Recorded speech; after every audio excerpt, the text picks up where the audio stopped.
பொங்கல் பண்டிகையை முன்னிட்டு நடிகர் விஜய் நடித்த பைரவா படம் வருகிற 12ஆம் தேதி திரைக்கு வருகிறது. விஜய்க்கு கேரளாவிலும் ஏராளமான ரசிகர்கள் உள்ளதால் அங்கும் 75 திரையரங்குகளில் இப்படம் ரிலீஸ் ஆகிறது. இதற்கான தீவிர ஏற்பாடுகளை பட விநியோகஸ்தர்கள் செய்து வருகின்றனர்.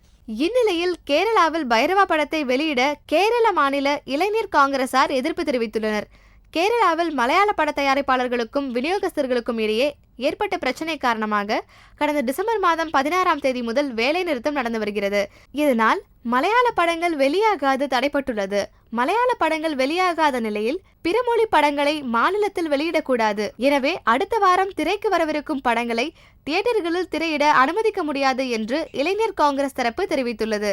இந்த திடீர் எதிர்ப்பால் கேரளாவில் பைரவா மற்றும் சூர்யா நடிப்பில் உருவாகியிருக்கும் எஸ்திரி ஆகிய படங்கள் வெளியாவதில் சிக்கல் ஏற்பட்டுள்ளது. இதற்கு தீர்வு காணுமாறு கேரளாவில் உள்ள விஜய் மற்றும் சூர்யா ரசிகர்கள் கூட்டாக வேண்டுகோள் விடுத்துள்ளனர்.